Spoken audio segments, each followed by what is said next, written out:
Bakit importante ang virginity ng isang babae? Bilang isang lalaki, yung virginity ng isang babae, napaka-importante po niya. Kasi yan yung may pagmamalaki ng babae para sa kanyang mapapangasawa. Kasi kahit ano pa yung marating mo sa buhay, nakuha mo na lahat-lahat, naging successful ka na, lahat ng pangarap mo nakuha mo na, pero ang dami mo nang naging lalaki, di ba? Ang dami mo nang naging experience. Kaya dapat yung virginity ng isang babae, dapat iniingatan nila. Hindi totoo yan. Hindi yung basta-basta kanino na lang binibigay, kada mayroong boyfriend, bubuka agad. Gago! Di ba? Pag may nanliligaw na lalaki, tapos si crush pa yun nanligaw, aba, tuwad agad. Gago! Hindi pwede yun. Kasi yung mga lalaki, Baliw ka yata eh. once na nakuha nila sa isang babae yung gusto nila, Wala na, finish na. once na nakapagparaos na yan, natikman ka na, baka kahit na mahal mo pa yan, pag nagsawa na, iiwan ka na niya. Hindi ko naman nila lahat ng lalaki, pero Hindi totoo yan. sa 10 lalaki, Gunggong! baka isa lang dyan yung totoo. Hindi totoo yan. Kasi once na yung lalaki, nakuha niya na yung gusto niya, Madaldal ka eh. baka maaaring magbago na yan.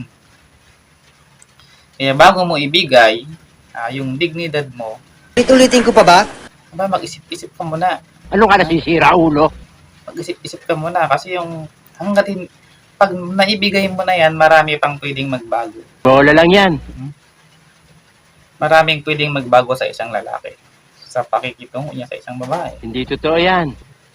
Kaya dapat yung puri nyo, dapat nyo talagang iniingatan. Dapat Kala nyo kong binibigay kaliskis yan mo, sa lalaki hoy. na pangasawa nyo lang. Hindi yung binola-bola lang kayo.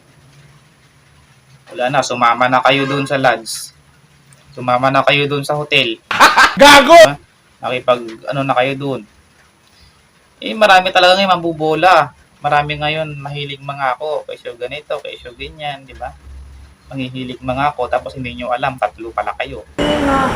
O, di ba? Kawawa ka naman. Tapos pagka naghiwalay na kayo, ang masakit pa doon, ibinigay mo na lahat.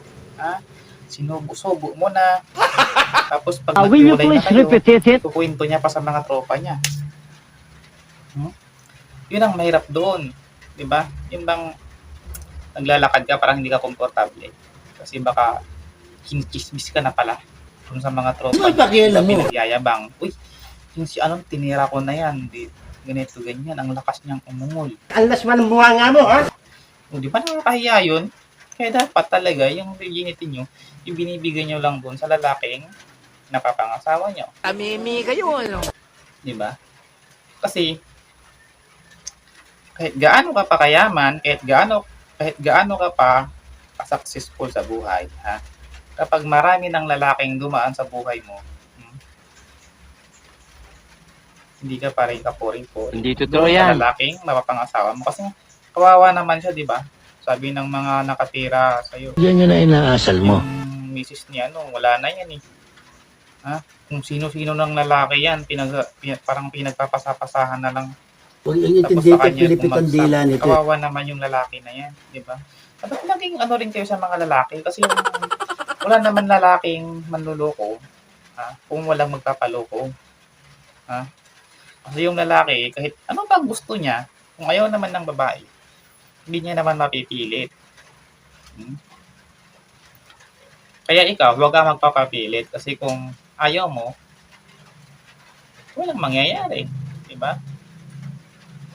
Kung mahal ka talaga ng lalaki, mag-antay siya hanggat ready ka na, di ba? Hanggang ready ka na. Hindi yung gagawin niyang gagawin niyang dahilan. Ayaw mo kasi mag-break na lang tayo. O di, kung ayaw mo, di wag, di ba? Ganun lang yun. Ibig sabihin, hindi ka niya mahal. Ganun lang yung gusto niya. Kaya pag sinabihan ka na, break na tayo kasi ayaw mo naman eh. Marami namang babae yan na kayang ibigay, di doon ka. Di ba? Ganun lang yan kasi ibig sabihin na ganun kasing lalaki, hindi matino. Sex lang yung gusto niya. Ibig sabihin ng ganun, hindi ikaw. Kaya kapag may na-encounter kayo na ganung lalaki, nako, lumayo-layo na kayo.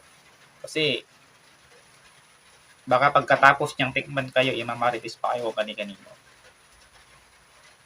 Kaya dun sa mga babae naman, kung meron kayong manliligaw, siguraduhin nyo muna, huwag kayong bigay ng bigay, di ba? Kasi yung mga lalaki talaga, ako bilang isang lalaki, pero ayoko naman magmalinis, di ba? Ayoko naman yung magsabi ng doon tayo sa totoo lang.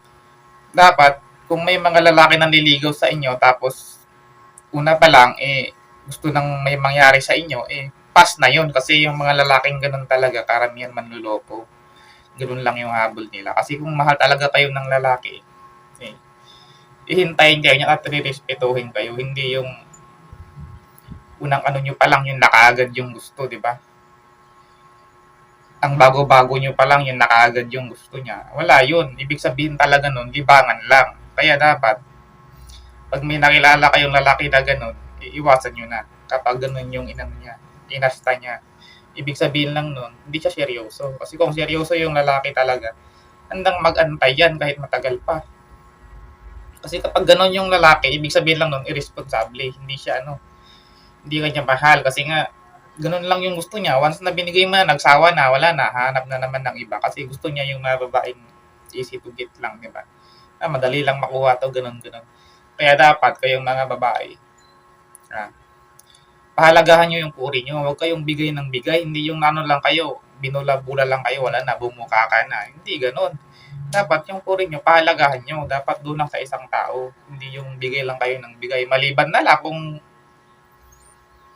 gusto nyo rin na marami kayong matikman na mga di ba? Sa inyo na yon.